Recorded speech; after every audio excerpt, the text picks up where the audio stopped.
Oggi si presenta la nuova stagione teatrale organizzata dal Parco Archeologico e che vede come fulcro il Palacongressi con tante novità, musica, teatro e nomi di livello nazionale.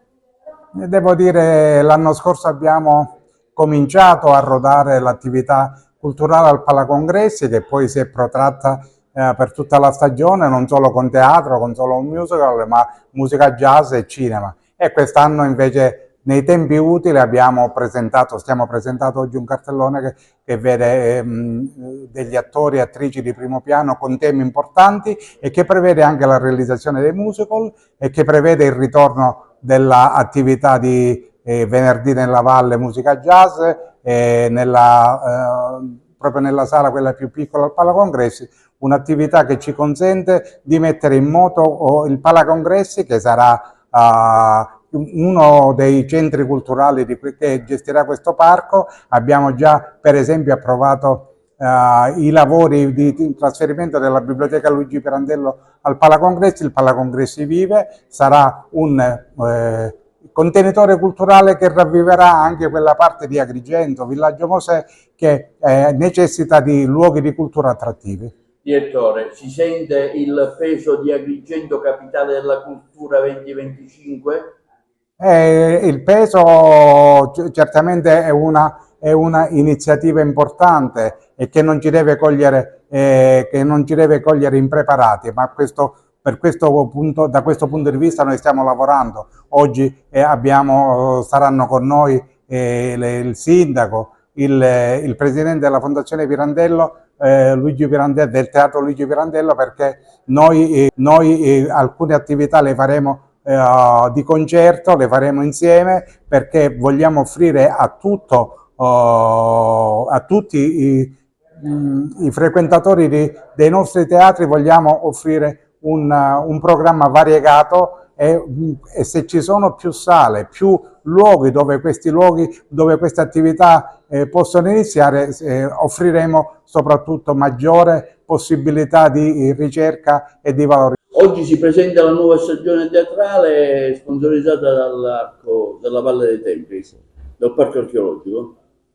Sì, è una bellissima giornata, l'aspettavamo da tempo, il titolo già dice tutto, riflessi culturali in una città che merita di riflettersi nella cultura e che dovrebbe anche riflettere sulla cultura. L'invito è questo, è che riflette sulla cultura. Speriamo che questo anno porti bene a tutti, noi stiamo facendo il nostro col massimo impegno e presentiamo una stagione di primissimo livello, anzi io devo dire che sto facendo fatica a non tradire l'emozione e anche in qualche modo l'esaltazione per questa stagione, perché credo che sia veramente importante. I temi sono tantissimi, dalla presenza massiccia di attrici donne che abbiamo voluto proprio perché sono sempre mancate in qualche modo nella nostra provincia, ed è giusto così, da un tipo di spettacoli che vanno dal classico allo sperimentale, accontentando dunque la domanda, che è enorme. Io da tempo mi sento dire che molta gente va fuori da Agrigento a vedere certe cose che ad Agrigento non si fanno. Bene, quest'anno si faranno, non avete bisogno di spostarvi perché l'offerta è veramente tanta. Abbiamo scelto, ecco, questo lo dico anche per la brevità del mio discorso, abbiamo scelto proprio rispetto all'anno scorso, con una strategia sempre pensata per voi, spettacolo per spettacolo, a una stagione più leggera, laddove per leggero non si deve intendere stupida, cioè una stagione dove si ride non vergognandosi di ridere, per cui mentre l'anno scorso abbiamo giocato l'asso pesante con spettacoli sicuramente di grande impatto, ma veramente che rimangono impressi nella memoria anche per la drammaticità di ciò che si racconta, quest'anno, pur riflettendo, lo faremo in maniera un po' più, vogliamo dire, forse più vicina alla nostra sensibilità, che è quella sempre di mettere la battuta anche nei momenti più difficili della nostra vita, per cui che si avvicina più allo spirito siciliano. Infatti 3 spettacoli parlano della Sicilia, Camilleri, Pirandello e poi Oliva Denaro, che è una chicca straordinaria che abbiamo inserito nel programma, il cavallo di battaglia di Ambra Angiolini, che ha fatto piangere tutta Italia, e la storia di Franca Viola. Vi dico soltanto che un teatro blasonato come il Franco Parenti di Milano lo ha preso l'anno scorso di stagione e lo ha rivoluto quest'anno. Non è stato facile avere Ambrangiolini e Oliva Denaro, ma siamo orgogliosi di lei come di tutti gli altri spettacoli che naturalmente elencherò.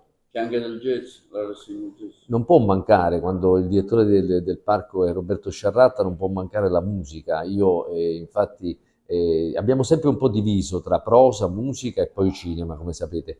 E la musica, quando si parla di musica con il direttore si passano ore senza neanche sentirle, senza neanche accorgersi che passino.